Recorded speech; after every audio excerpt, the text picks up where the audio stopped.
time do they open it? Like 7:30? Really? Is it a slow Yeah. sipper? Not really. Time just went by. That's fair. That's I fair. just Well, know. hello, friends. Welcome to Tanked Up, the podcast all about craft beer and video games. I'm your host Ben, here with Lucy. Hi. Hey, it's episode Hanging on. 449. Just hanging on. Absolutely, We're all hanging absolutely. on by a string of Um, 449. as you've already started, Lucy, what are you drinking? Mm. For Let me look at the can. Oh.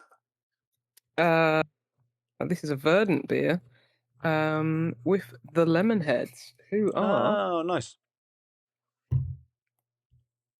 and I'm guessing a band. They are a band. They're a Yeah. reasonably old band. I've never Yeah. heard. Maybe. When did the Lemonheads start? Early 90s? Wow. So they've been kicking around for a while. Not one I've heard of, but like, unless they're like mainstream, probably never heard of them. Is They it are. SL7? No. Oh, The Lemonheads are. What are they? They're kind of indie rock, but they're not quite not what you would sort of call indie. They are. Actually, they're from the late 80s. There we go. oh wow. Yeah, Okay. yeah. And they Never heard of them. they stopped for Oh. some time, and then started up again. So. Oh, nice, and they still have that cultural cachet, to come back. Yeah. And be on a beer can. Okay. This is a 6.5% IPA called Marauders of the Sea. I do very much like that name, to be Nice. fair. That's good. It has Citra, Crush, and Nectaron on the hot side, and on the cold side, Crush, Nectaron, and Citra. Yeah, Verdant beer. I just picked it up from the bottle shop 'cause I saw Verdant. Didn't see the Lemonheads. Wouldn't have no idea who they are, but yeah, that's a cool name, Marauders of the Sea. Yeah, nice. I like that. It is good. It's very good. I then am drinking a beer from Northern Monk called Further Beyond, which is what they call a bold New World Dipper. It's 8.4%, and it is in a big old pint can. Have they ever done pint cans I don't before, think Northern so. Monk? I don't. Not that I have seen. No, not that I recall, no. Their flavor text says, "Adventure ahead, enter the deep the deep pine wilderness and go even further beyond. Craft brewed with northern pride and packed with piney, dank flavors." I thought that this was maybe a take on like a Pliny, something like that, or Yeah. maybe Sierra Nevada Torpedo, or that kind of more American. Obviously, call this a bold New World Dipper. But New World doesn't necessarily just mean the States. It means Australia and places like that as well. So this, on their website, tells me that it's interesting because on their website it gives you a bit more of a flavor text. Ruggedly built for the great outdoors, Further Beyond is a bold New World IPA, building on the success of our newest core range beer, Beyond. This one goes the extra mile. Expect big pine aromas with hints of pithy marmalade and a satisfyingly bitter finish on top of sticky resinous textures. Then it says more details. If Beyond is great, it is. Imagine how good Further Beyond must be. Amped to 8.4 and pulling no punches. And then in what they call the brew sheet, it tells me the percentage, the IBUs, the EBC, the OG, and then it's a pint, but doesn't tell me ingredients, just water, malted barley, hops, and yeast. Doesn't give me the hops. I don't know what New World hops are in this. So I don't know whether it's a take on something. The American, or as you say, like New Zealand. Yeah. And, yeah. But we'll see. Which, very much, I mean, they're all obviously very different, but when you think of, American style hops and like New Zealand style hops, they have those same qualities of just like, tropical fruitiness, maybe some herbalness and stuff like that. So yeah, it would really help if, I mean, we could have the best of both worlds, because this Verdant can doesn't really have like any flavor text. It just tells you the hops, whereas yours tells you all the flavor text, but none of the hops. So it's like in an ideal world. Mm, yeah, Somewhere, it'd not be even in nice. between, just, Mm, something a bit more than mm, we get from each of these. yeah, yeah. Good. It's like they have Okay. so much can space, or even like the beer that I had. Well, it was 2 weeks ago now that had the like whole blurb about the writer like underneath Mm, mm, the peel. Like, wonder how much more that costs from like a production and yeah. printing point of view. Um, where they couldn't do that on like every can. But I guess they've probably looked at the numbers and see how many people get proper nerdy with it like Yeah, us, and yeah. they're probably just like people just like they don't even look at the can art. They probably just smash it open and go, just you know, absolutely just cane it, Absolutely. toss But the can to the side. and I think, Yeah. but that's what the internet is for, right? You could True. put that Yeah. stuff uh, uh, on the website instead. Like Northern Monk have got the Yeah. brew QR sheet. code. Put Yeah. put that kind of thing Mm. exactly. QR code on the back. Um, I can't remember which brewery it is, but we've drunk them a few times, and they put on an inordinate amount of stuff. Like crazy levels of information. Hmm. And there's several The breweries that gravity kind of and do that. And actually, yeah, yeah, Gravity, people like that. the weather when they made the beer. Yeah, The constellations and whether Mercury was in retrograde, yeah. It's yeah, just like, yeah. wow. Brewed under a full moon. Yeah. Um, Good. How is the Verdant? Yeah, I cracked this open a while ago, to be fair. I've got, like, the last third, but Oh, it's murky. it's probably because 'cause it's been sat a while, but it poured looking, and it's bottom of the can, so probably that's where most of the good detritus is. But so it poured looking, like a verdant beer, like Yeah. quite still quite hazy and opaque, but like a nice foamy like ocean surf white head. But yeah, it's I mean it's just a quintessential verdant beer. They got a it's not a chalkiness, but like I don't know, like a powderiness to like you can feel the hops. I mean, it's got like hops the that went into the boil and dry hopped and stuff like that. But it has that kind of like uh, I'd say powdery, like kind of oily, kind of like you can taste the hops on it. Mm. But yeah, it's bringing like all those you know fruity. I mean, there's got nectar on it. It's got citra. What are the other ones? Crush. Yeah, just crushed nectar on and citra on the hot side and the Okay. cold side. So it's got those those tropical flavors like mango, Mm. passion fruit, um, maybe a bit of papaya as well. Um, yeah, bit of citrusy flavors as well. Mm. But yeah, mostly probably just tropical fruits. But it's got that, and it's got it's got a I mean, it's medium body. It's got a nice body to it, which probably makes it feel, you can feel that 6.5%. There's a bit of like alcohol burn at the end and just a bit of warmth and coziness on the Yeah. end. But it's just, I don't think it really differentiates itself from like most verdant beers. I don't know Mm. how the band other than it's just being, oh, this is a cool collaboration, or like, I don't know, Marauders of the Sea. Sometimes when you see like sea inspired beers, you get like, I don't know, a bit of sea salt in them or something like Yeah. that. It's just like none of that. It just tastes like a verdant beer. It doesn't really differentiate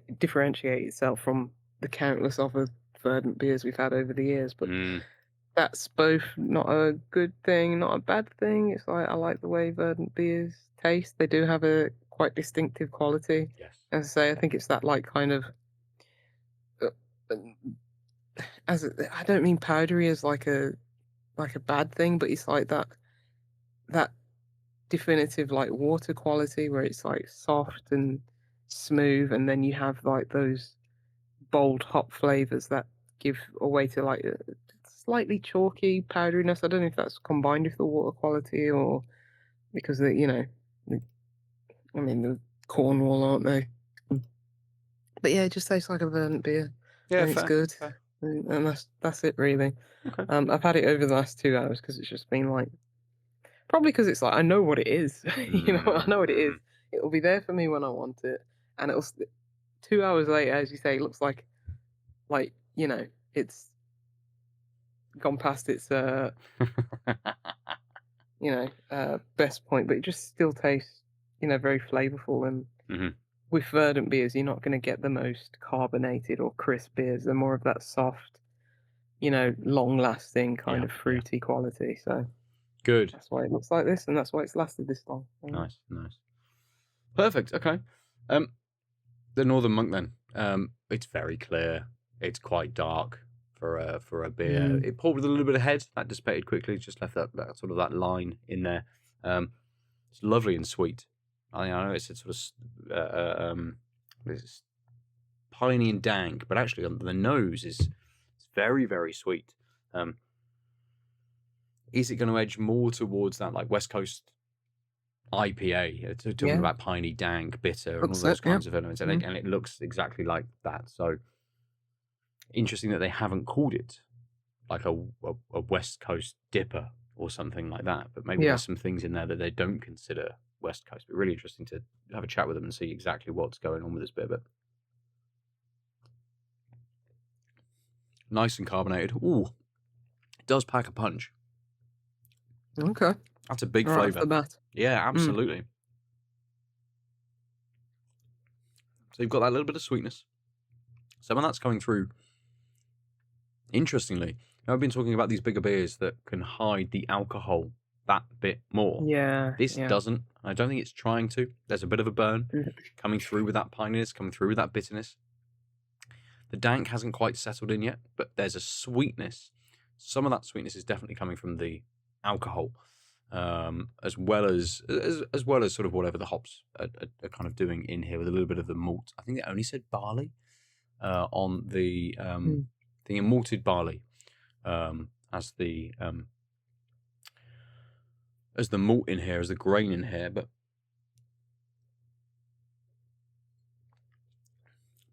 it's interesting. You get that lovely sweetness,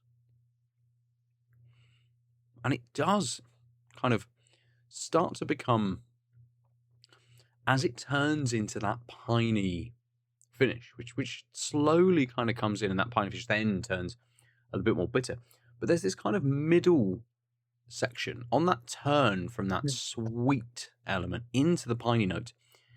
It's almost got this like slightly, and it's where the alcohol kicks in, that perfumed sort of feel to it.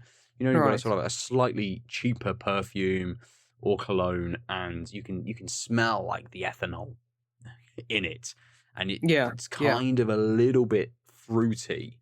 This has a like a little middle bit of that before that pininess kicks in, but because that alcohol sticks around and that burn stays there that little bit, I think you get the burn as well because it's so cold. The beer is, had it in the fridge for about a week, so it's an interesting flow of flavour.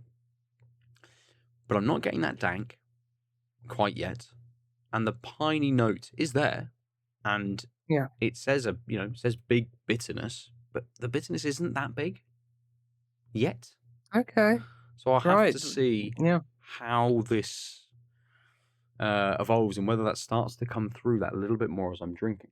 Because I mean, just looking like a West Coast IPA, like not having that bitterness, that looks like you'd have bitterness for days on that. Absolutely. Um, it's funny how we attribute like um the sight of it and the appearance of beer so much to the style. Mm. Um, how we just expect things, and it's Oh, like, absolutely. oh, and brewers absolutely play with that, like completely making a, you know, I'd say, well, I was going to say dearly departed, but he's still around a deal. With like Vault City, like they do that a lot, like the look of their beers and like the kind of belie some of their what their taste Mhm. profiles are and what their flavors are. So But yeah, it's just crazy how like it's just like I see a beer that looks like a stout, I expect a stout, but it could be a black IPA. I see a beer like Yeah. that, could be some weird concoction of a sour that Vault City made, pastry sour or something. Yeah, No, so absolutely. Yeah, yeah, yeah. Very crazy. much. Mm. But it's nice. We'll see how it Mhm. shakes out. Yours is obviously shaking out as you're sort of coming towards Yeah, the end of it. yeah, But it's very good. It's yeah. very good. It's verdant. Like, So yeah. just to finish on that bit before we move Mm. on, is it brewed by Verdant and the Lemonheads, or is it Verdant and Evan Dando, who is the main person from the Lemonheads? It just says Lemonhead's new album, Love Chance, Okay. thelemonheads.net. Oh, they got a new Original album. painting. Oh, original painting by Evan Dando of the Lemonhead. So Right. it sort of looks like the Scream. Oh gosh, you can see that very clearly. Wow. It looks like the It Scream, but does. like in a hoodie and in way more pain. So Not with shocked, teeth. just in pain. Yeah, Yeah. yeah. Nice. Oh, they're touring as well in America. Oh, I'm interested. They're not coming over here. 'Cause you just Um, think I don't know if Verdant maybe, beers but not are this year.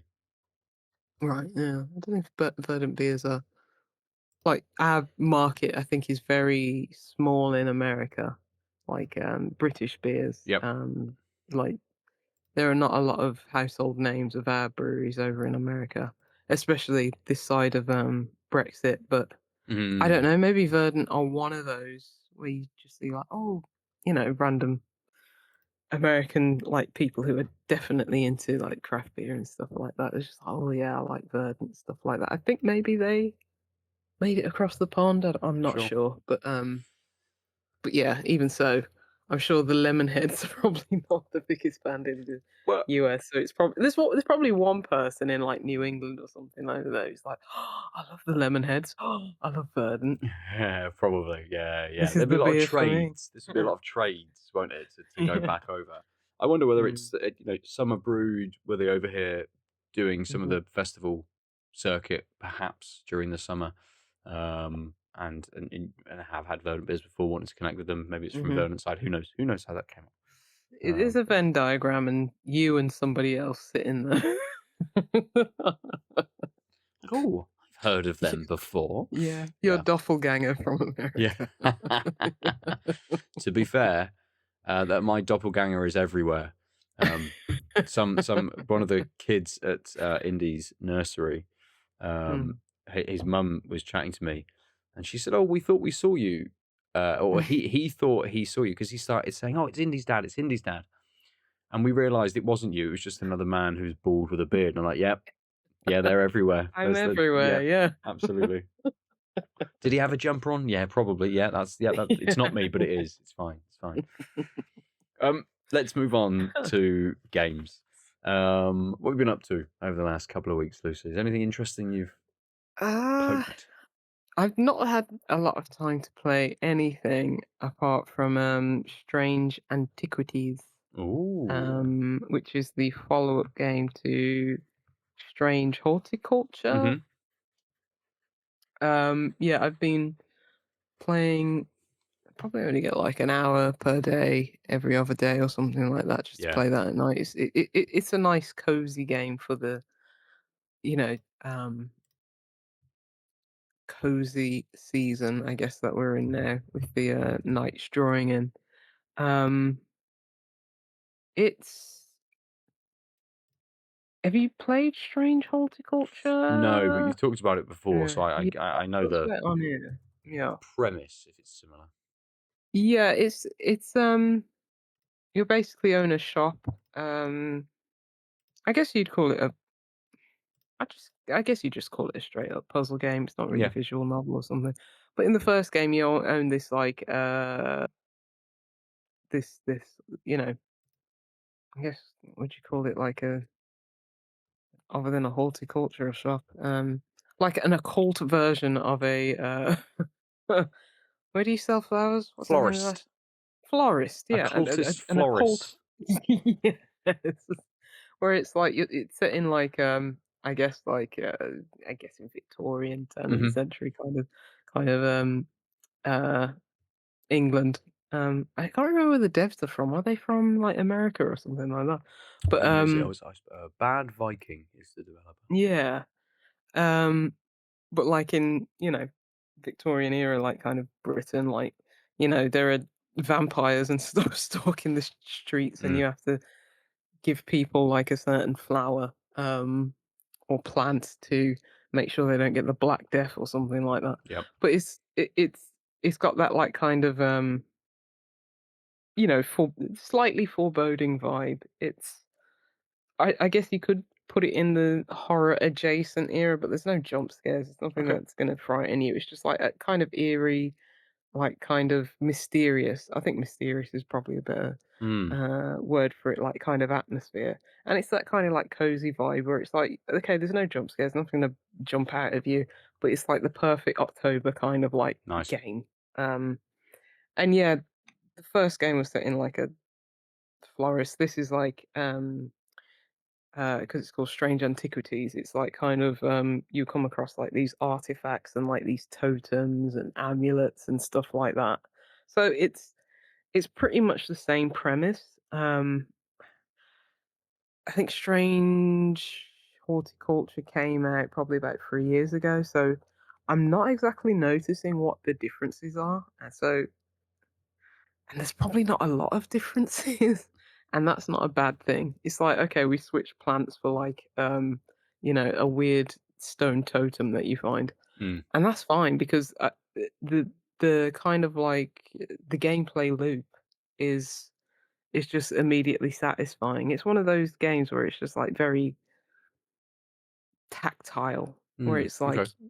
you have your little shop front and there's only so many screens. It's like you got your little shop front and you can arrange your totems and your amulets however you want and like, just going, in between like, oh, I'm in this point of the shop, I'm in that point of the shop. It's just like everything just feels nice and seamless. Hmm. And basically it's like, okay, the loop is a customer comes into the store, they're looking for something that, I don't know, will protect them as they're going through, I don't know, a misty bog or something like that. And they say, "Oh, I need something that'll give me Dutch courage, that isn't beer or alcohol." And you have your book and you like look through the book and you read through the descriptions of what this does, that does, and it's like, oh, okay, I have all these different amulets and totems and this and that in my shop because basically you're taking the shop over, you're standing at the shop whilst the owner goes off on whatever weird, mysterious adventure he's on, and so you're standing for the shop. So a lot of the totems are already there, and it's like, "Oh, okay, I need to identify the witch's finger. Which is the witch's finger? I've got all these books about gemstones and the descriptions of the amulets and these, the symbology that are, I have to decipher the symbols that are on these Hmm. totems. Like, okay, cross-reference all those things. Here's your witch's finger. There you go, customer. Send them on their way. And there's a lot of like red herrings where it's like, oh, this item could either be that or that. So I have to really like pay attention, which has probably been my biggest downfall when I'm playing it like an hour before bed and I'm already Mm, tired, yeah. and it's like, "Oh, I didn't that was so obvious. I didn't think to do that with the description what the customer gave me. I didn't notice that, and I don't know, weigh it on my scales or see how it adapted to light or something like that." So, there are these little, additional things where it's like you're not just looking at the book, looking at the description and be like matching it. There are other things where it's like, "Oh, I can, you know, see how manipulates in light, or there's these descriptors of it where it's like, okay, what does it feel like when I touch it? What does it look like? Am I sensing anything from my intuition when I look at it and stuff like that? Um, so yeah, there's quite a few things that go into it, and I'm probably like day 10 or something, and Okay. things are getting a bit more, um, a bit where you have to pay more attention to pick up on the right cues and like prompts for it's like what could this be? Because as I say, there's quite a few red herrings. And you amass it isn't just a set number of like stones and amulets and whatever that antiquities that you Mhm. have at the beginning. There are like times where a customer will come in, it's sort of like that Papers, Please kind of like 2D. Customer comes in, you serve them and whatever, and they go away. Where they be like, "Oh, there was this thing at the I've dropped you a letter. There was someone at the farm who said, oh, they found some weird uh, artifact that you should come and look at." And you have these different maps. So far, I've unlocked a map of like this manor and like the town itself, and then like a crypt. And you get these clues, um, context clues, where it's like, okay, um, the, the farmer said, "Oh, I spotted somewhere between the Ruskin's house and the Lord Manor of the Hills house," and you have to like kind of find it on the map and use those context clues, and then just be like, locate it on the map and go to it. Yeah. Um, and there is like penalties if you get things wrong, if you give the wrong amulet to people, or if you try and with those, locating new artifacts if you go to the wrong place. There's like, I don't know, it gives you like this bad juju. And then if you do that several times a day, within a day, you basically have to play this kind of like dice game where you roll the dice and you have to match the symbols on the dice to what's on the board. And I failed that once, and I don't know what the overarching consequences are going to be. But what I can remember from the first game, I don't think it changed the game or the outcome or whatever that much to the point where I would care. And I think it's the same in this, where it's like, you can ask for hints, but I'm a gamer. I don't ask for hints. I'd rather get it wrong and crash out and there's no like, oh, I have to respawn from the start of the day or the start of the game if I crash out on this dice game. Mm. It's just okay, try again. Try the dice game again, or just try, getting the right um artifact to the customer again. And it's like I like that because it's like it fits in with like the cozy, relaxed vibe. I'm just there, petting my cat that's on the counter and listening to the rainfall in the back and just, you know, flicking through these tomes about Wicca symbols and, weird little voodoo children on amulets, and it's just like I'm just having a cool, relaxed time. I don't need any like consequences or Yeah, yeah. penalty if I get these things wrong. So, and I have, and as I say, it's mostly from fatigue and not being like, not looking close enough. So, I- I, Is it's just one of them. is kind of Mm. that how it ups the difficulty throughout the experience? The things get that little bit more difficult, kind of muddy in terms of how to Yeah, identify things. And yeah, are you have to pay they attention more. giving you all of that information like from the off? So do you have like you've got like 10 books that you could read? Or have you got like one and it sort of just It tells you ramps a up few slowly. Yeah, things and then yeah. suddenly you've got three. So actually you need to then start cross-referencing stuff. Absolutely, Right. yeah. So it starts off with you just have the one book, Yeah. and it's like, oh, okay, the amulet that has the um, you know, that looks like a uh sheep's head, basically. It's like, oh, that looks like a sheep's head. Cool. But then it will just be like, oh, okay, we've got more books and more reference material, and Mm, there's like some weird magnetism kind of thing that I stumbled across on like around further the way through the game. right. And it's like, oh, it's all these different things, and it's like there's multiple things that could, come to it. So it's like, oh, this is made out of a precious metal, and it's you know, it relates to the god of, I don't know, light and day and stuff Hmm. like that. And it's like, and it has this magnetic field where it's like this particular shape, and it looks like this and that. So yeah, it ramps up, and it's like it ramps up in a steady way, but in a Mm, fair okay. way.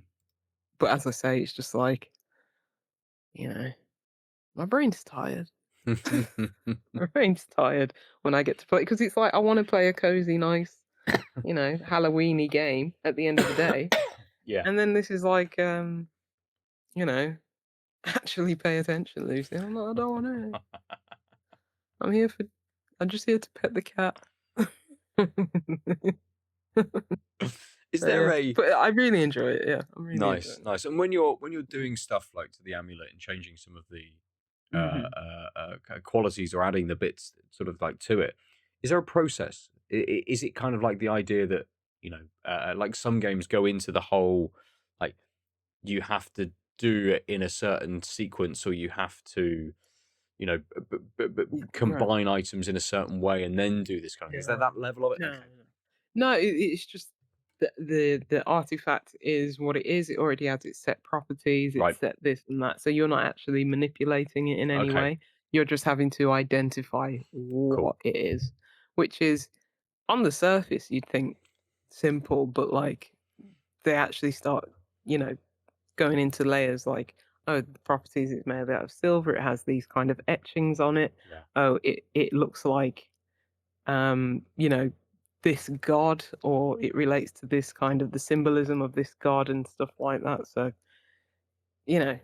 there's more than meets the eye to a lot of the things, and mm. you have to like pay attention. And then you have things like, oh, how heavy is it? I have a set of scales in here. I Okay, I can see the magnetic field of it on yep. this like kind of whatever that is, and yeah, so they stack up things over time, and they do mix some ones that are just like, "Oh, like, this is pretty obvious what this is," with some, like, much harder ones that have, you know, red herrings to them. Sure. It's sort of like, well, best analog in, like, horticulture is, like, actual, like, foraging and stuff Mhm. like that, where it's like, I don't wanna pick the wrong mushroom. I have to Yeah. notice, like, what kind of leaves it has, if they're serrated or they're rounded or, how translucent the leaves are and this and that, so I don't eat a mushroom that kills me. So this is like, the what was Bender's, self-destruct mode word when they were like, "Oh, he's gonna explode." Was it antiquing? It was antiquing, not antiquities, wasn't it? I don't know. I can't In remember. Futurama, Yeah, yeah. when they put the bomb on him, and it was like like the nuclear bomb, and if he said like ass, which is like Ah, that was the destruct trigger word. And then we're like, oh, we couldn't deactivate it, but we're gonna set it as a word that you will never say. And it was like antique. Oh, I don't know why that came into my head. Futurama was great. it Just was. It was good. yeah. So I basically set off the nuke like several Nice. Yep. times Fair. saying Yeah, yeah. antiquities. And then you've got to play your dice game just to be able to kind of get Yeah. the radiation down. Yeah. It turns into bargain hunt or Yeah, yeah. I had a quick look. The developer Mm. Bad Viking is UK based. Oh, they And are it's UK, it's okay. it's two Mhm. brothers, Rob and John Yes, I Donkin. remember it was Yeah, 2 brothers, yeah, yeah. I just couldn't remember if they were American or British, but mm. yeah. Cool. But yes, it seems like it's just a fun gameplay loop, and it's just like Nice. it just you don't really need any explanation, and it just unravels, and um, the mechanics start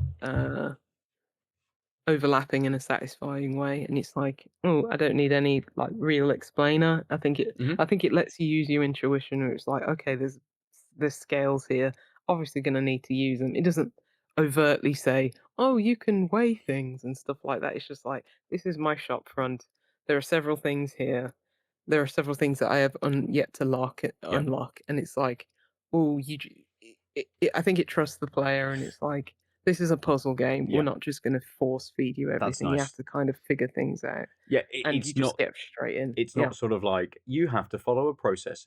Here is the thing. Here is the yeah, thing. And here is this yeah, thing. It's just like yeah. cool. The whole thing is a puzzle. Work it out. Yes, Yeah, yeah. nice, good. Sort of I guess not quite like the room. Mm, The room puzzle games where yeah. it's like, oh, there are things that I need to unlock and stuff like this. I should sort of figure this puzzle out, and that leads to this puzzle. I think it's a bit more linear in that sense, but it's like that where it's just like, here you go, you figure it out, you know. But it has got like that kind of linear day one, day two, day three. You're gonna have to see these customers through, but it's just like we're not gonna tell you how to Mm, figure this out. You know, you see a book of shelves, you see a shelf full of books, you see the weights, you see this, you see that. It's like figure it out. nice, Yeah, nice. so That's very so cool. that's nice. Mhm. It is, Good, yeah. amazing, nice. Um, as a complete opposite game, Mm. I've been playing a lot of Battlefield 6. Oh, so new shiny tech, not antiquities. All right. Exactly, absolutely. New Um, guns. and Yeah. also, yes, it's new in not new in its setting, but again, it's a modern day setting. So it's not antiquities in terms of using, bolt Mhm. action rifles and anything from the Great Wars. Um, Mhm. but it's a very fucking satisfying play. I've the beta was strong. It had me thinking about the Mhm. game and getting a chance to just sit with it for a bit and spend some time. How long's it? It's been out a week, and I think I've played every day Oh, basically. really? Even it might Wow. only be one And game. you're okay getting in servers and Oh, stuff like that? absolutely. You heard that was I've had zero connection issues. There are a few technical issues. There are absolutely a few technical issues. yeah. How are Um, you playing this on on PS5. PlayStation? Yep. So Yep. you're not going via the EA No. Place because I think that's where the issues have been, like on PC. Yeah, there's been a couple of Yeah. times where I've been chucked in a queue, and the queue Mhm. has ended within 5 seconds. That kind of thing. So there's been no issues in connecting, Mhm. and it's you know it's as you would expect. As you would expect from maybe the comments that I've made sort of on the beta. The gameplay is fluid. It feels good. The movement feels nice. The shooting is fucking brilliant. Mm. I haven't worked out that there's a couple of things that I have issue with. But before I get to those, ultimately I'm really enjoying it, and it has me going back constantly because it is a very very satisfying game to play. The Mhm. gunplay Mhm. and the movement are the two main things that you're doing, and both of them feel really really good. Mhm. I have sat with, and I've got a build for an assault rifle, I've got a build for a carbine, I've got a build for a sniper. As I'm leveling up and I'm adding sort of different attachments to the weapons and those kinds of things, all of that feels it. The progress feels a little bit slow, but uh, it's not prohibitive, let's say. Um, but there is some really satisfying moments when you just fire an anti-air rocket at a helicopter, and the helicopter sets off all of its flares, and you're like, Mm. "Cool, my first rocket missed, but motherfucker, my second rocket's fucking, it's coming." And it just fucking hits, and you're like, "Yes," because someone else has fired another one at it as well, and you've combined, and both of them, and then the helicopter goes down, and you're like, it feels good when you do that, but then Yeah. when you realize the helicopter was on its way towards you and is now careening down Fireball. towards Yeah. exactly as a fireball, and you shit yourself because you're like, that's going to land on me. Mhm. And Mhm. I don't know because it hasn't happened to me. I've not died from something like landing on me or like Mm. a helicopter or a jet or something like that.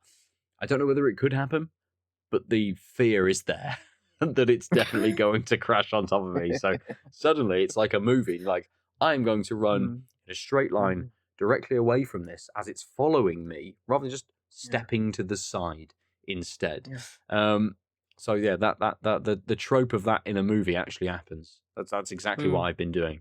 But the issue I have is that there are so many settings in this game to try Mm.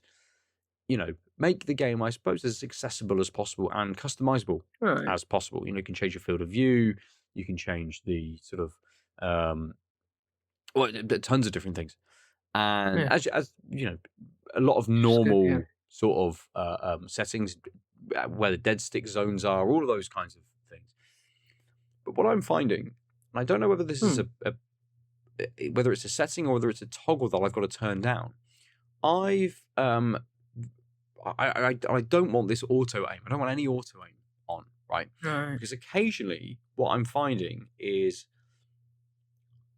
I'm aiming down the sights at a player, and my gun will pull to the side Yeah. because it Yeah. thinks the player was there, but actually the player's there, and I'm trying to track the player across. And so if the player's running like this, I'm aiming, Yeah. but it's pulled me here, and so I'm shooting and I'm missing.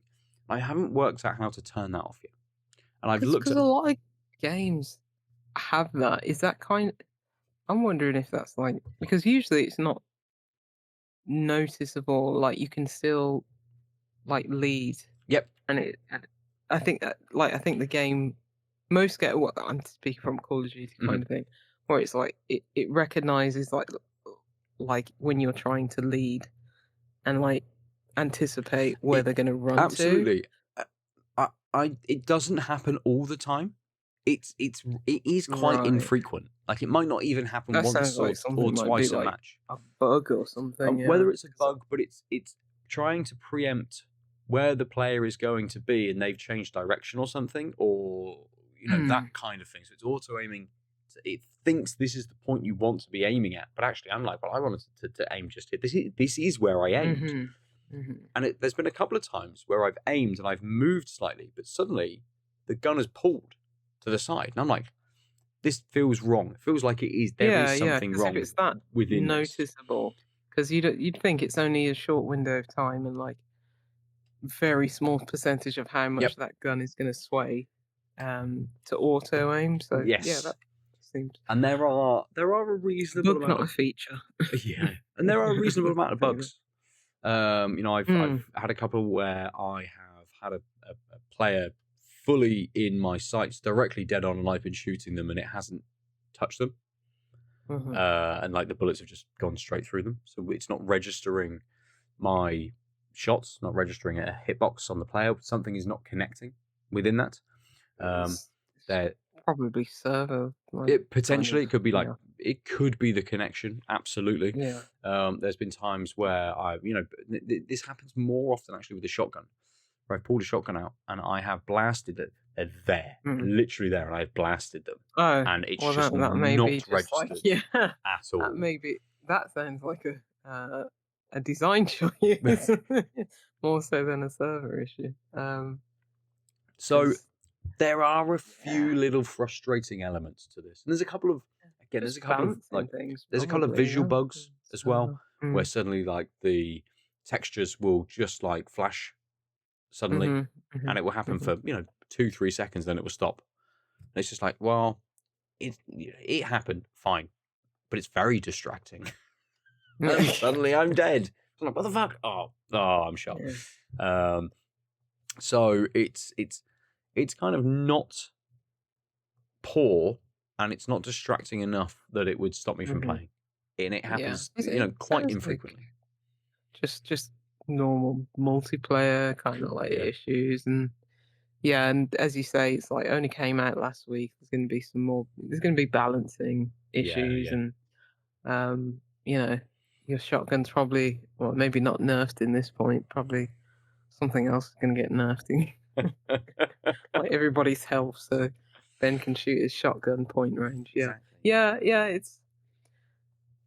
I don't know. Maybe because like those things happen in Call of Duty all the time, but Mhm. maybe my tolerance for that is because I don't know, like Call of Duty just seems like the more slapstick cousin of Battlefield, where it's like I feel people who play Battlefield, like you're talking about these crazy fun things where it's like, oh, the helicopter's gonna crush me to death, and that's, like, exciting and stuff, and it's like, if you die I'm just thinking, if you die there, you gotta run across the map for another 20 minutes, and I'm just like, "Yeah, let the helicopter come kill me, it'll be funny," and then I'll respawn and just do the same thing again in 30 in less than 30 seconds. But, yeah, it feels like Battlefield is for the more refined of us. Well, Where it's it's like, I just wanna be amongst the madness. I yeah, don't wanna be running across the map. Just like small Newtown map. I just want madness but and it bedlam. kind of it's not Mhm. you think of on the scale that lots of Mhm. game genres live on, that arcade to sort of simulation scale. Yeah. And COD is the arcade, and something like Armor would be the simulation Yeah. sort of Escape to version. Tarkov or something Yeah, like that, and yeah. Battlefield is in the middle somewhere. Mhm, That mhm, it's mhm. arcadey enough, it's sort of Twitch enough, but it's also trying to be a little bit more authentic. It's trying to make the guns feel a little bit more kind of real to life, and very much is a or wants to be a squad based game. You know, Yeah, there's absolutely, yeah. definitely benefits to floating around maps and trying to take points with your squad and those kinds of things. And that's the thing I'm I'm a missing. lone wolf. Well, and I'm a that's the lone problem at wolf, the moment. yeah. I am a lone wolf, and but I'm a lone wolf trying to fit into a squad, Mhm. but without the ability to. And I could chat, Who and does that? there's settings for I can't remember what they You're a call it, like work. 40-year-old man. You're not doing that. I'm not, but I am. So that is the Oh, thing. I am sat what? there shouting at the telly, Okay, at the TV, not giving like no a one else. running fucking commentary Yeah. because it's so like built into me that when like Adil and I played with like Rob and a Mhm. few other people for Battlefield 1, we Mhm. were just like constantly On giving comms, yeah, updates and yeah. on Mhm, comms and mhm, yeah. sort of talking through and stuff. And I'm playing this one now, doing exactly the same thing. And Kim came in and sat with me. She's like, "What are you talking about?" She's like, "I can see he's over there." And I'm like, "Yeah, okay, cool. I'm just getting it out. I'm getting the It's thoughts out." like Like, the, what is it? The Division, kind of Ubisoft presentation. And when they were all doing the game speak, 4 people, like, talking to each other and, like, "This is cringe, nobody talks like this." yep, And then now in the sad year of 2025, it's just one person doing it. it's just me shouting And at the then telly. yeah, Yeah, yeah. And then it zooms into you, the advert, and it's like and then you look around, you think your friends are there, and it's just like, no, it's just Ben. absolutely. But And his family have left him because they thought thought you were crazy, and it's just like you in like a one-bedroom apartment. it's You're there in your nice, I don't know, four-bedroom house with your 12 kids and your darling traditional wife, and you're talking to your friends on comms, and then everything, the illusion shatters, and you're just just there goes. They're eating all your gone. yeah, Sat your there in my pot noodles. pants. Yep. Yeah.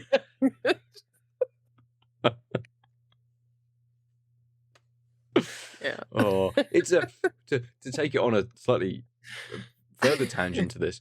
I imagine a lot of this also stems out of like uh, uh the only thing I can think of where people get that involved in talking to an inactive medium is football, right, or sport, Mhm. where Yeah. I grew up with my dad constantly talking at the TV, watching football.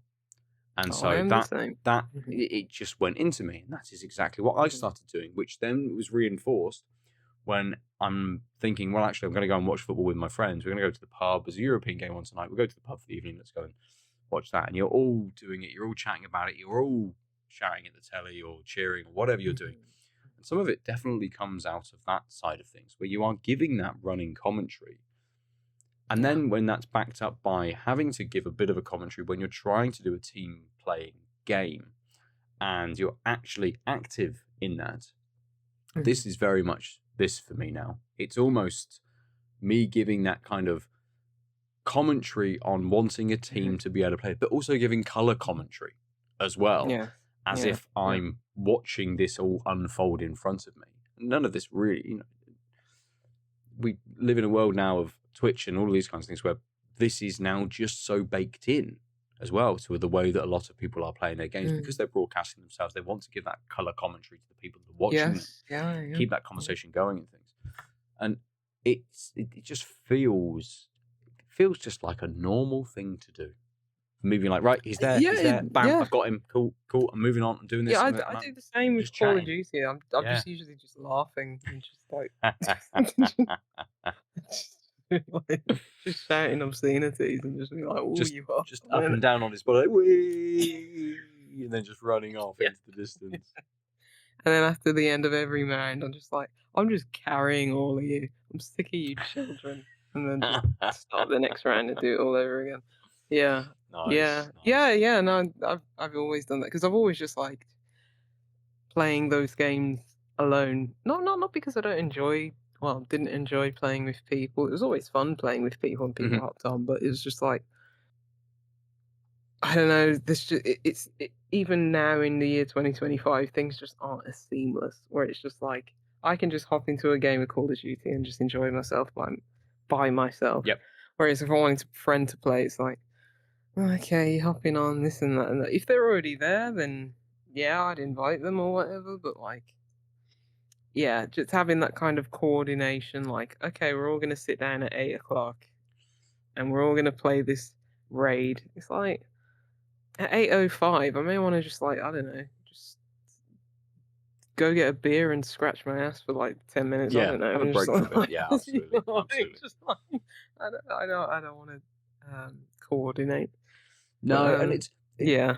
it's kind of one where I had a thought yesterday. I've been using Reddit that little bit more over the last Mhm. sort of 6 months or so. Mhm. I've joined the Battlefield 6 subreddit and the Reddit, Battlefield yeah. one, and I thinking to myself, do I put up a post that Mm. is like a looking for group post, which essentially says, I have a very small window of when I can actually play. Is anyone else around that maybe wants to play me just for half an hour, just for maybe Yeah. 1 or 2 games, just at Mm. 9 o'clock for half an hour? I Can I come and I play with think some you people, please? yeah, just, like, even if you don't wanna get on comms, just, like, we're gonna be on the same team and Hmm. like, no pressure if I drop out or you drop out, we're Yeah. busy, looking after kids or, you know, fighting an actual war or something Well, like yeah. that, just yeah. Trying to survive. Yeah, yeah, yeah, it's but I think that's the enjoyment of these games as well, where you can just play solo and have a really good time, where it's just that's where the slapstick kind of part of Call of Duty comes in hand, where it's just like, "This is ridiculous," and I'm just laughing to myself. Yeah. Shouting at the screen, laughing to myself. Yeah. And I think Mm. it's kind of one where there are, and they haven't made the game so team based that it is prohibitive to still be part of a squad but play by yourself. I mean, it's maybe Mhm. not quite as enjoyable, and there might be, there's definitely a better way of being able to play by Yeah. communicating with the people that you're on with. But actually, you know, as a sniper, you're usually kind of quite solo anyway, posting up, camping somewhere. It's great if a support class can chuck a bunch of ammo down next to you so you can continue to do that kind of thing. But Mhm. you've got Mhm. equipment where you can set it up to sort of auto spot and paint vehicles and all these kinds of things, which will just work. So actually, you can still provide a little bit of support for your team if someone decides to be an engineer and then they've got missiles that can lock on and all of these kinds of things, or they're in tanks or jets, and that would really help. That you don't need to do much for. You can get in, you can set up, be like, cool, I'm just helping my team by having this up. Or as an assault, you've got your uh, uh, um, uh, like spawn beacon and those kinds of things. So you can get Mhm. into position, Mhm. you can place it there, so everyone can actually just start to spawn on that. Yeah. And you So don't you're need having the your teamwork to team do around you, that. yeah, yeah.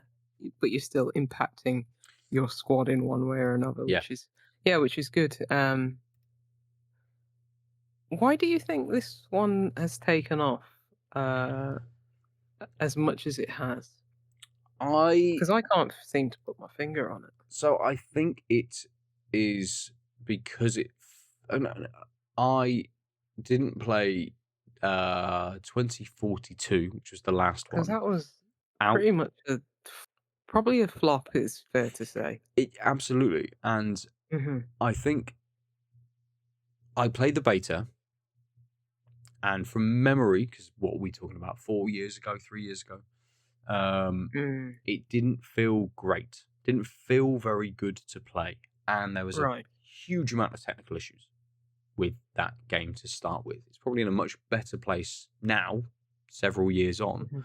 Hmm. Hmm. Um, but I think this has released in a very reasonable state, very stable Yes. state. Yeah. The gunplay and the movement are very, very satisfying. And I think they built up so much. It's kind of one of those where the failure of the last game almost set this up for success. You know, the idea Right. that they're saying Yeah. what we're Yeah. not, it's not a sequel to 2042. It's not that we're actually going back and looking at Battlefield 3, Battlefield 4, Battlefield Mm, Bad Company to some respects, and a few other kind of those more established games which have that cachet, which people have love for, and for mhm, them to go, actually, what we're doing is we're the things that made that game good, like the grounding in modern day settings and the gunplay and the um, kind of the elements and the maps and that little bit of destruction and those kinds of things. We're taking all of that and then we're building on that rather than the 2042 set piece of yeah. something Yeah. exploding or as Call of Duty started to do, several years ago now, but suddenly, you're in the middle of a match and actually you can, I can't remember Yeah, which it's map it was, but you can underwater or something. launch a rocket or you can launch Yeah. something off to space. So actually, when you were playing on that map, if you're anywhere within that zone, you just get burnt to shit because the rocket launched off. And it's sort of like that is a big set piece for this map, and that was the focus. And Call of Duty, the map was small enough that it was a tight Mhm. focus and actually it had an effect. Whereas in Battlefield, the map would have been 6 times bigger. The thing would have happened in the middle and had not much of an effect. And I think what Yeah. they've done here is they've scaled that back again. And they've gone, yes, there is destruction. Yes, you can blow the fucking building up that people are in. And there might be a set piece, but actually it's such a small element. It's Yeah. it's a cinematic element, but it's not going to affect the Revolution. people over here. Like Yeah. it's gonna happen in the proximity of these people in the area. Done. That's happened. Great. Yeah. The map has changed very slightly, but we're not focused on that. What we're focused on is how the game is played ultimately, and Right. making Yeah. making the game as enjoyable for this person over here as it is for this person over here, without relying on that cinematic set piece. Yeah. I mean, that makes sense. It's probably a bit of like perfect storm as well. Like any of these games, like coming out and doing well, is probably at least 20% luck because things can go either way, you know. But yeah, that makes sense because like, so I was thinking of Anthem. Yeah. Not well, no, wrong one. But that actually does make a case. But uh, Apex Legends, sorry, the other A game, Yeah. where it's like that came out and it was good gameplay because it was made by the people who did Titanfall, and it was like, oh, we've just dropped it. Everyone go play it. So it had that kind of like, oh, surprise element to it. Mm, mm. Um, so because I was thinking like, CA probably, I think brands probably have less of a cachet more than ever now. Like, oh, it's a new EA games. Like, who cares? Yeah. Yeah. And like, considering how many people came out for the last Battlefield, again, like even that brand name doesn't have like the cachet as it probably once used to. So it may well just be like, this is the gameplay, and it's good enough gameplay where people have, played the beta, word of mouth, flocked to it, and then uh, come for the full release. Because I didn't expect it to be this big. I thought it just expect to be another Battlefield where it does well, but Yep. not as well as it has because it seemed to have blown up. But as I say, it's probably like perfect storm, and if you have good gameplay, that's always going to set you up um, and put you on a you know good foot because well, Anthem didn't have that, and that's No, why that game's going to die. it's So. kind of it's interesting as well in terms of being an EA game, Mm. and this is developed by what they are calling Battlefield Studios, which is DICE, who have made Battlefield games for a long Mhm. time, Mhm. Mhm. Criterion, who are more known for Burnout Mhm. and racing games, vehicle games, Motive, who did Star Wars games, made Battlefront 2, Squadrons. So again, shooters, vehicle-based games, those Mhm. kinds of things, Mhm. and I think probably spun out of DICE maybe, but made Dead Space the remake as well, Mhm. and Ripple Effect, who I don't really know, but have They just make the made puddles. no, actually Puddle they've physics. Ripple Effect have made a Mhm. lot of Battlefield games Okay. or worked on potentially a lot Is of it do you Battlefield think it's a games. case of, like, okay, they have all that talent Oh no, from that's these are Dice. That's long-standing Dice. Not studios. I Ripple I Effect. can't remember the last time I heard when EA had, like, mass layoffs. I'm not sure they probably have in the last couple of years, but is it a case of, "Oh, we retain the talent, we retain the people who, been working in these studios for Yep. years and know the franchise inside out and combining all this talent, and you get a good game?" Because I mean, that would suggest to me, like, retaining, talent, like is like Vince Zampella, like, Vince one of the Zampella, heads yeah, of yeah, this? yeah. Yeah, it would suggest to me, like, maybe don't just gut your studios and get rid of a lot of that legacy and that knowledge, and maybe you'll come out with a good game. But yeah, also says something where it's like all these developers have just been like consolidated and they're just an amalgam like the Call of Duty machine. Mm, Hopefully mm. it isn't just become the Battlefield machine because No, that's absolutely. also depressing. Yeah. It is, but like the way that I'm sort of thinking about it is exactly what you said. Mhm. They've retained the talent. They know the systems.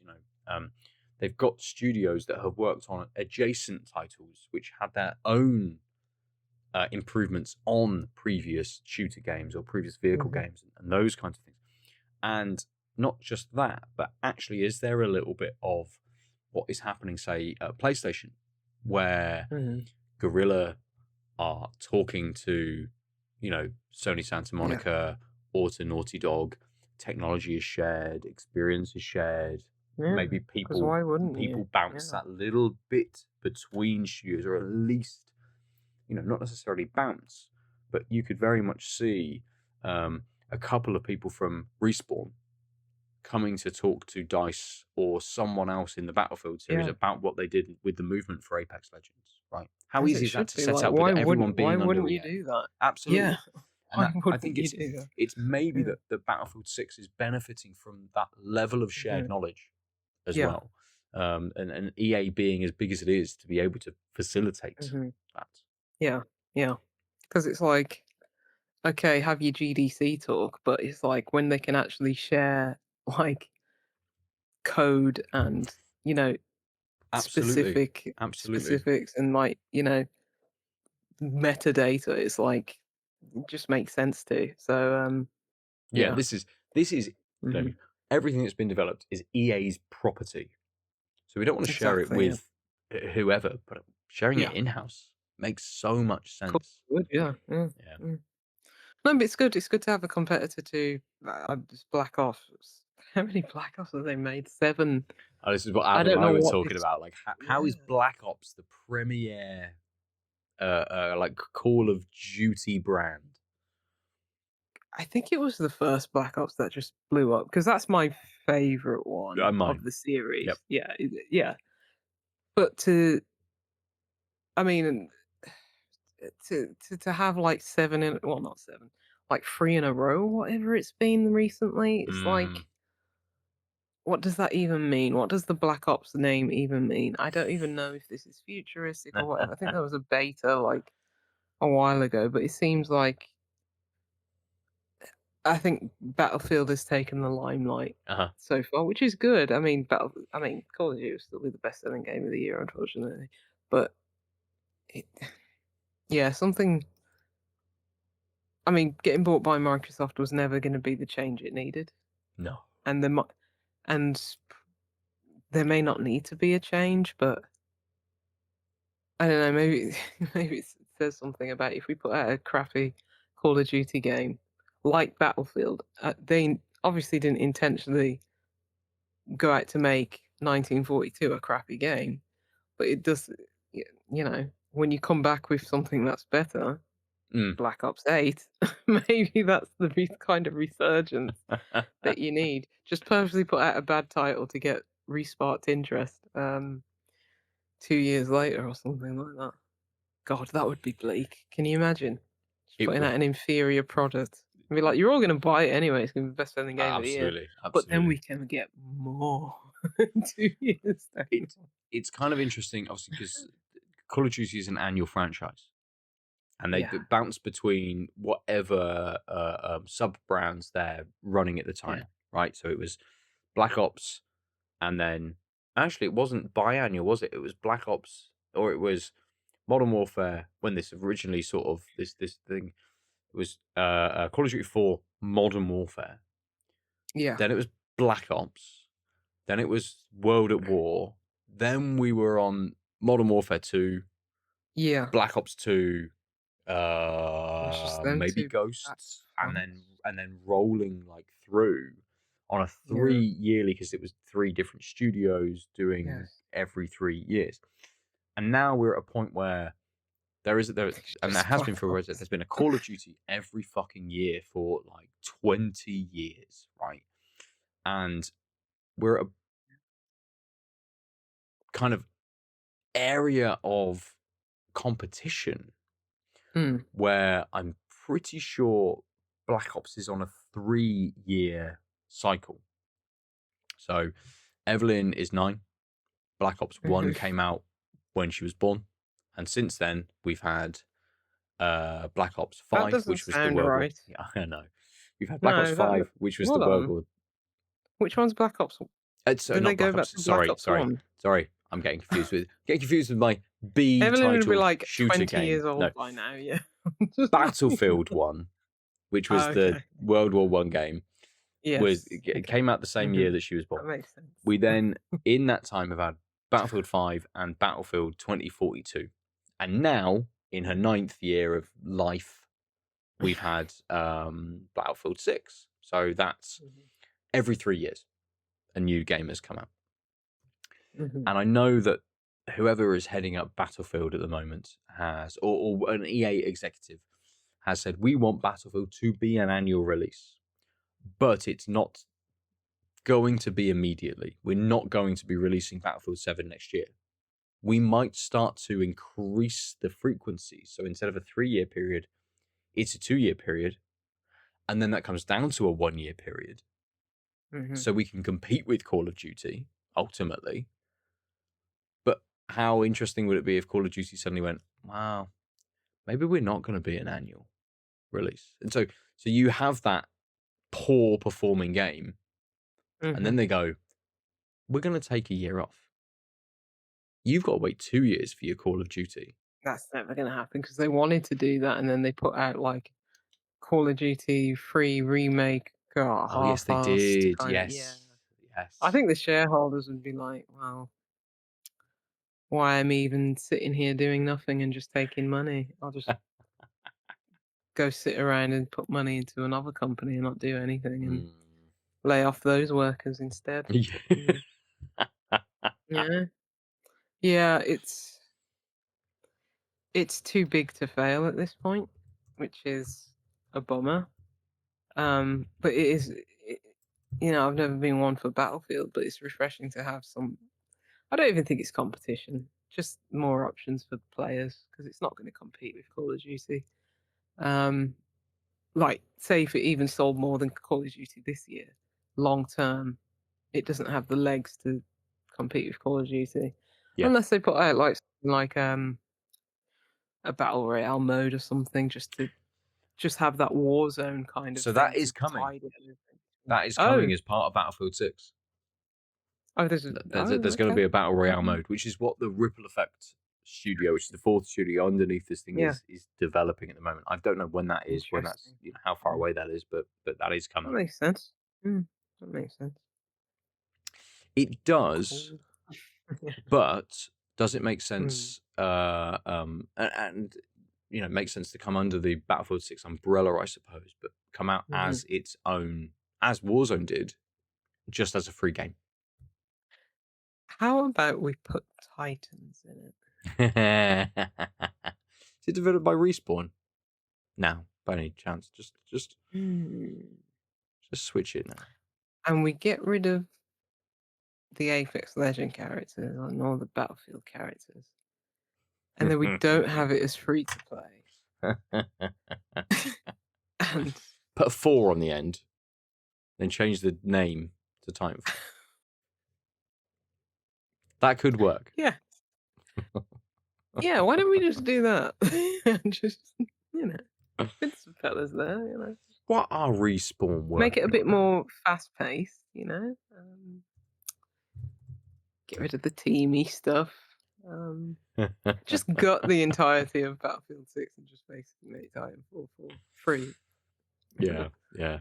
What are Respawn working on? Respawn are working on Probably a Star Wars game before Star Wars their game. license expires. Yeah, Star they're gonna Wars crank out another games. 6 in the however many years they've got that license. So Mm. they've got a cancelled last year, a cancelled first-person shooter, Star Wars first-person shooter game, and Oh, two other games that have been cancelled this year. oh wow, that's a lot. Yes. Oh, I seem to remember actually because they did Jedi Survivor, which is the Mhm, second game in the narrative Cal mhm. Kestis based story, with another one coming. Currently, they have the game that they are working on is the untitled uh, Goose Game. Jedi Survivor sequel. Alright, okay.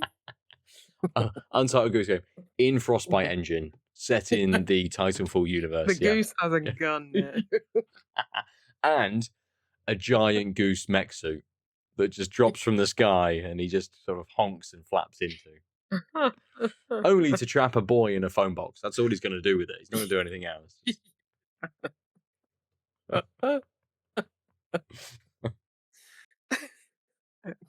I wish. Oh, great. Nice, nice, good. Just to be a slightly depressing note, maybe to finish out on, having a quick Mm, look at Respawn's list of games. Titanfall 2 came out in mm, 2016. And almost 10 basically, years. since then, they've worked on Apex Legends and Star Wars games and a Medal of Honor. But um, I mean, that's a decent turnout, but 'cause the people like those Star Wars games, yeah, and they're people love good. Apex They're Legends. good. Yeah, yeah. They're not Titanfall. The first one holds a special. I mean, the second one with the campaign is it's just a brilliant campaign, but the first one sits, This, more heavy in my heart of how good that multiplayer was, and yeah, they just seem to. It's like every goddamn video game where it's like, "This is good, maybe refine it," and they're like, "What happens if we just added 7 more mechanics in it that we haven't refined, and we just make it bigger?" And it's like, "It's not what we asked for. We asked for refinement and just make it better that way," and they're just like, "No," but it's probably like, "Oh, execs saying, oh, yeah, yeah, you gotta yeah. make the, pool wider and just make it more shallow rather than just having the same size pool and just make it a bit deeper," but Well, I mean, also yeah. Titanfall was an Xbox exclusive, right? And then Titanfall 2 was a multi-platform Yeah. Did game. it ever So come to PC? The first one? I can't it remember. must be on PC. All of them must be Mm. on. Both of them got to be on PC. No, yeah, yeah. I Probably don't like know EA originally. Play or some crap or something. Yeah. But yeah, but I think those games are basically offline now because of cheating. Oh, really? So those are so those are, like, Could you spin really lost to. uh, um, your disc if you've still got your 360 disc? Could you spin it up in the Xbox and try and get on it backwards compatibility and play a game? I guess it depends on the servers, doesn't it? Yeah, If the yeah. servers are still up and stuff like that. Because yeah, I believe it was because of the, just, like, cheating. I think that might be for the second game, maybe Okay. the first one. Maybe that's okay, I can't remember. I'd still beat the cheaters, so it's fine, just let me play. They probably think I'm a cheater, it's like, "No, I'm just that good." That's it. You instantly get banned. Sorry, Yeah, who is this? yeah, No, you yeah, must be cheating. yeah. You're not Uh, playing like all the other cheaters, you must be a super cheater. so, Yeah. having a quick look on Wikipedia, current status of Titanfall Dead. suggests that if you still own the game, the servers are still Hmm, available. the first one. Yep. Okay. There are some people probably in those servers. Yeah, but like 15, 16 people. I'm sure no, that may have been, like, just normal Call of Duty. I remember when, uh because all the Call of Duty well, I think most of them were, like, backwards compatible, and I think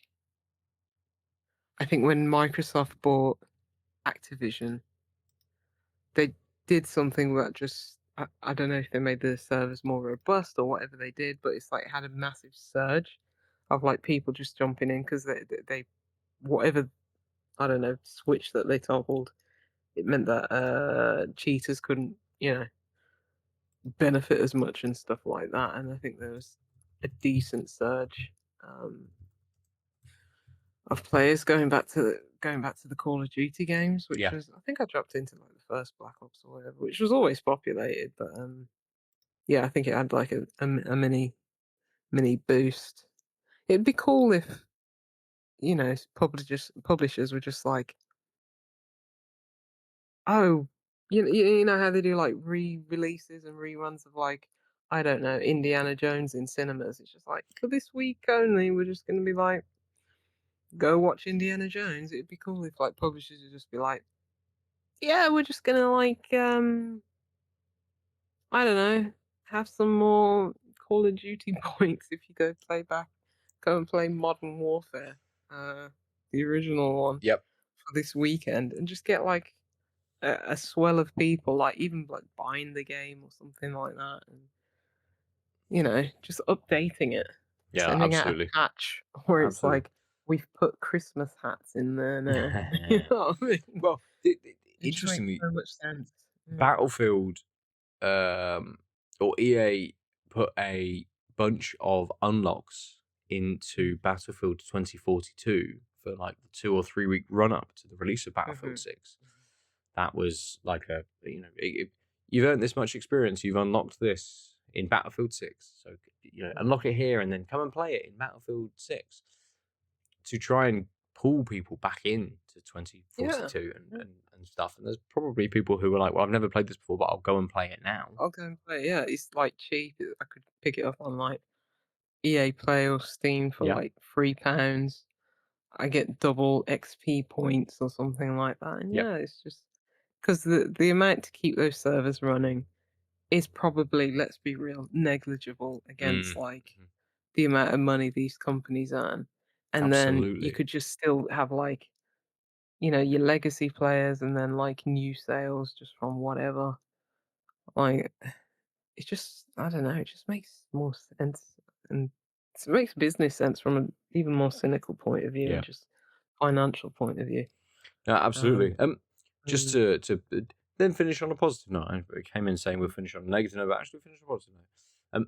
I haven't found the Xbox numbers, but on Steam in the last mhm. 24 hours, um, there has been a concurrent player count of 2,000 people playing the original Titanfall on Steam. Nice. So Those are people, cool people. absolutely. Currently, Yeah. as of the on the hour 30 minutes ago, there were 1,100 people playing. Oh wow, I could jump in now and fall asleep immediately before I even find anyone to play with. But that sounds cool. Yeah. It does. I do Yeah. love how you can find the figures for Steam Mhm. so easily. It's useful now. Xbox, not a clue. No idea how many people are playing on Yeah. Xbox currently. I don't think there's an easy way to do that on It's Xbox, no, and no. it's. Other than launching into the game and actually seeing like the stats or whatever the I mean, would it yeah, even 'cause tell you then? Being like, some top server some games tell population you. X, like I believe Black Ops does, right. just because that's a game that I played like well after the fact. But I think some games do say like, oh, this is how many are in this server and that server or overall. So, um, yeah, I mean, or publishers should just be like with the crew, like I think some just hardcore people have just been like, we're gonna keep the servers up ourselves. Like, I Yeah. think if you're gonna sunset a game completely, like what financial game have you got to make at this point? Like, relinquish the code, give people say here, you power the servers now. Mm, Here you go, you know, and that's it. But yeah, that doesn't happen. It should happen more, but sadly it doesn't. no, no, absolutely. Yeah. Um. Mm. Okay. It's a good It's a place good note. for us to finish. Titanfall lives on, It does. not just in our hearts, on the interwebs as Actually, well. yes, So actually does live on. yeah, Um, hmm cool. I We'll come think back very to our true. beers, but I will just finish out Mm. on a note that I've literally just had an email from Steam to tell me that Keeper is now available to I've purchase, which is the new Double nope. Fine game. Yeah, I had no idea it was coming out. I saw it like it's probably what one of those summer game fests or something, and Yep. I was like, oh, a new Double Fine game, and then come to realize it's coming out. Well, it came out today, and it's Yep. like a Game Pass game. I was just like, yeah, I'll Nice. download this. That that, Sweet. that is one of those like Double Fine keeping Game Pass alive, Yeah, basically. yeah, It, yeah. it it looks like Broken Age. It's got that kind of It's like claymation aesthetic to it, but it's now maybe more 3D than Broken Age was. But it looks fucking fantastic. Like it's a hell of a aesthetic to this game. Yeah. I haven't seen much of it because I was like, it's a Double Fine game and it's about a lighthouse and a bird. And I was Yep. like, I'm all in. Yep. If it's like Jusant or something, it's probably about environmentalism. Like, yeah, just give me this. Yeah. It's like, yeah, I'll play that. And um, come to realize that Alan Wake is like £15 on my Xbox. Oh, nice. So and I've got enough dollary dues in my account, so The I might look original or into that two? too. Oh, Yeah.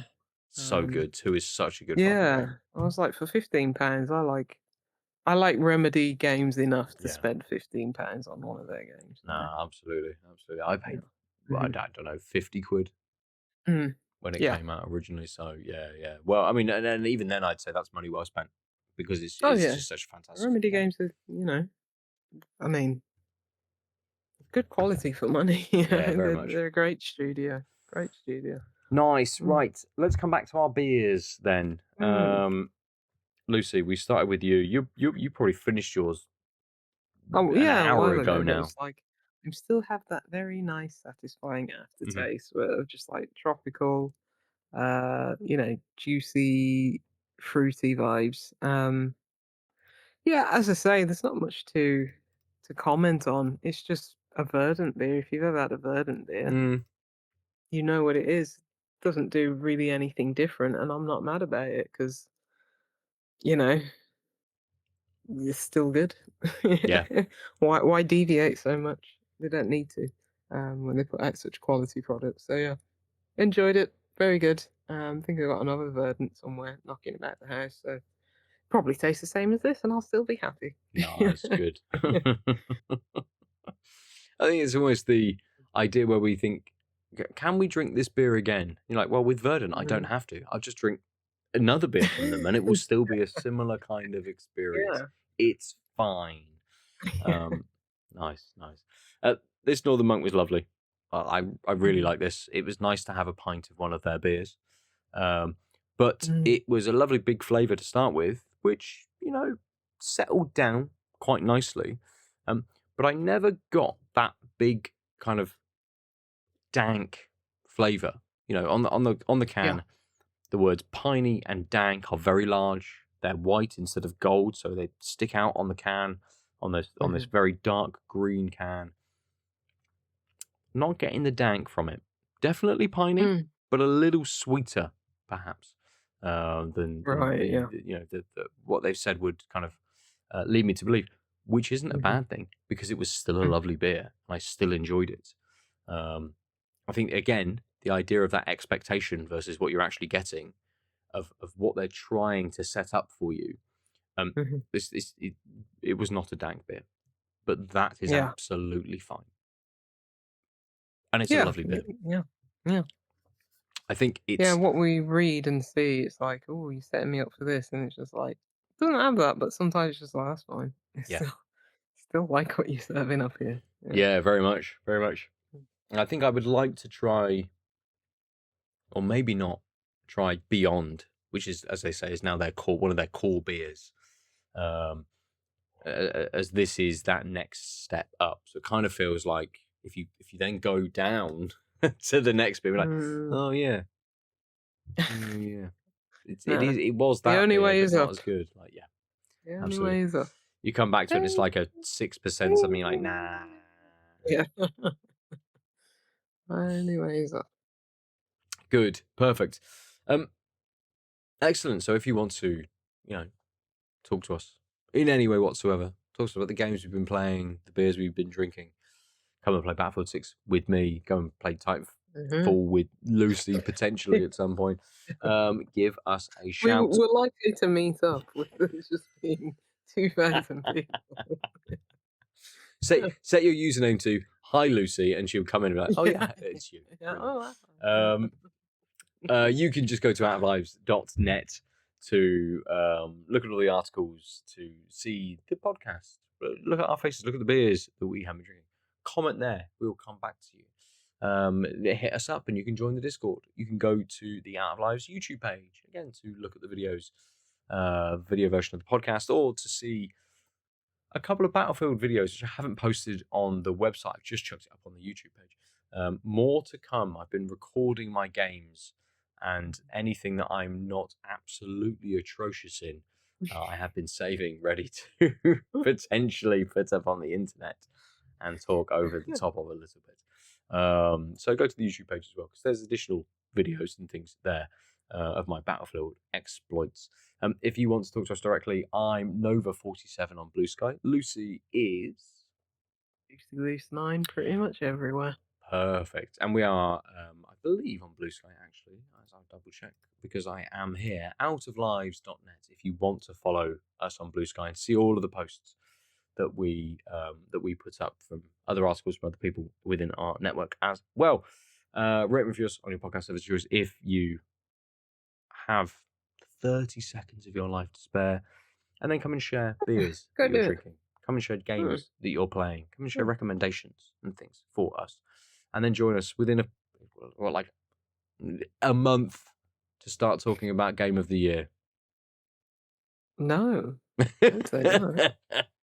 I don't think I've Maybe played a 6 weeks. game for the year, let alone game of Yeah. the year. Will we have 10 Jeez. each this year? Who knows? Absolutely not. No. It'll be a lovely list of 5 very specific topics, which we I try don't think different Adil games would to. have 5. Magic would probably be the top 3 for him. So. Absolutely. Magic Arena, Magic. Magic Commander. There's more Magic games. I'm sure he can fill it up Yeah. with. So, yeah. Magic Spider-Man, Magic Final Fantasy. They're not games. Mm.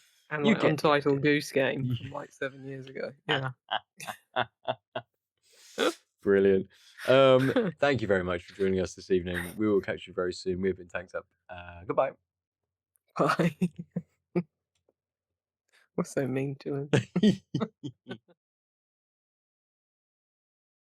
www.outoflives.net.